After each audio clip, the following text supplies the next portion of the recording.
What is up, people of all different types of ages, races, genders, and yes, even you other species out there watching this video. My name is Omega Pro, and in this video I'm going to talk about power scaling in Dragon Ball Super. I don't really do a lot of Dragon Ball Super discussions or anything like that, but I am a huge fan of the series Dragon Ball Z, Dragon Ball Super, and to a lesser extent Dragon Ball. I know I'm a horrible fan, I need to watch it more, blah blah blah, I know I'm gonna get crucified, whatever. But the fact of the matter is I just love Dragon Ball Z, I love Dragon Ball Super, and I truly care about this series and I truly care about their characters. So let me go ahead and talk about the whole power scaling thing in Dragon Ball Super. Now, what I mean by this is the fact that things just keep getting bigger. Things keep getting badder. Like, we just got finished with gods and immortal beings and all this crazy shit. And it's just things like this that make me scratch my head. Like, how much bigger are you going to get? And yeah, that is what she said. No, but seriously, like the power scaling in Dragon Ball Z and Super is pretty ridiculous, right? Like, oh, there's always another transformation to be had. Oh, you think you finished this villain? Yeah, well, you didn't know he wasn't even fighting you at his full potential. And now Goku has to scream a little louder. And now Goku's hair has to get a little longer. And now this, that, and the third. And now this, that, and it's just a never-ending cycle. And I just don't want them to continue down this trend. This is the reason why we got an ass pull like we did at the end of the Future Trunks arc. This is why Trunks came out of nowhere learning a spirit bomb and put it into a sword, because realistically, how do you kill Black Zamasu when Vegito, his fusion just dissipates? Like, you know what I mean? Like, how do you get to this point where you're like, okay, we don't know, we created this like evil ass enemy, how the hell do we beat him now?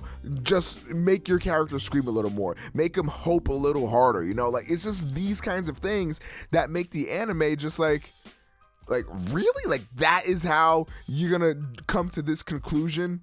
Like, Dragon Ball Super is an anime of its time, right? And I guess that's kind of like the wrong wordage to use, but Dragon Ball Z, for example, like back in those days, that makes a lot of sense to have fights be that big, grand scale, because that is what set the tone. And Dragon Ball Z really cemented that idea in a lot of anime fans' head that, you know, this is exactly what has to happen, which is why stuff like Naruto came around, where it's like, it's a different kind of power scaling, but there's always like these new transformations, these new abilities, these new powers to keep going on and on and on.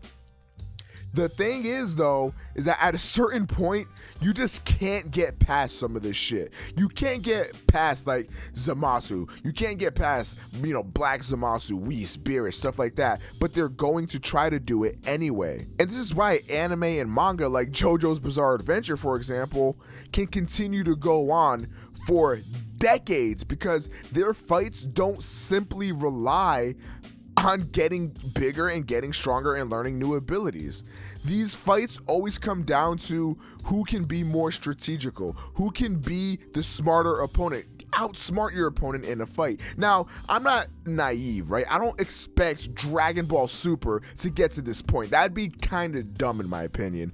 But with the new arc coming up, with a certain person, well, I'm not going to spoil or anything, but with a certain person coming to light, being the enemy, this would be the perfect time to have those methodical fights play out, because this opponent isn't going to be like, I just don't see them screaming a whole bunch and then eventually destroying this opponent, because that's not the kind of opponent that this person is. This person requires strategy to be beaten, requires you to think, and that's what I loved seeing in something like, you know, like the Universe 6 arc, where in that tournament you required more strategy to beat your opponent, right? Now, it wasn't like full blown, it wasn't like anything crazy, but it was still there, right? Like, we still got Super Saiyan Blue Kaioken, you know, whatever. It looked cool, it was badass for the moment and everything, but still, to get to that point, they required, you know, Goku to think a little bit, to figure out like how Hit's time skip ability worked and all that stuff. Like, things like that that, you know, brought yourself to that conclusion. It was still, at the end of the day, you know, he got another transformation, whatever. Dragon Ball Z will be Dragon Ball Z. But regardless, there still was a flash of methodical thinking there. And that is what I truly want back into the series, because that is how you're going to make this series last longer. Because at a certain point, people are going to be fed up. They were fed up at the end of the Future Trunks arc because they're like, is this seriously like what you're going to do? Regardless if you enjoyed that episode or not, you just can't deny the fact that that was bullshit. You know what I mean? Like, there's no other way to put it. It was just bullshit. To me, it was cool as fuck to see. Huge Future Trunks fan, but regardless, still bullshit. And to get to the point where we don't need to rely on these ass pulls and these other transformations, you have to bring in more strategical thinking. You can't just have characters keep getting stronger and stronger and stronger. Instead of developing a character by having him scream more and having him get more powerful, why don't you actually develop his character, his motivations, you know, what he's fighting for? Give him trials and tribulations to overcome. Put Chi-Chi in danger. Give Goku a reason to fight, but not a reason to scream louder than his opponent. And I get it, like that would require a different kind of change of pace for Goku's character. But let's put it this way as well. Goku loves to fight, right? Like he loves to be challenged. He loves that hard fought battle. He loves a strong opponent, right?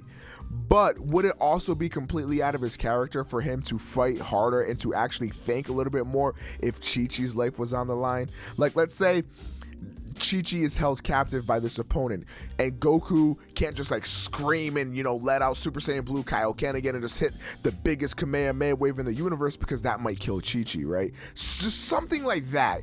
And that's just completely something I made up while recording this video, but it could add more. It could make the series more tense, and it could add just that extra flair. I don't know, maybe I'm crazy, but this is something I've been thinking about a lot recently. So let me know, what do you guys think about this? How do you see the power scaling in Dragon Ball Super? Am I just crazy? Can we just forget about this whole idea? And are you okay with the characters just, you know, getting stronger and stronger and stronger and stronger? Let me know in the comment section down below. Of course, my name is Omega Pro. Thank you guys for watching. Leave a like rating on this video if you did enjoy it at all. I'm going to catch you guys in the next video. Peace out.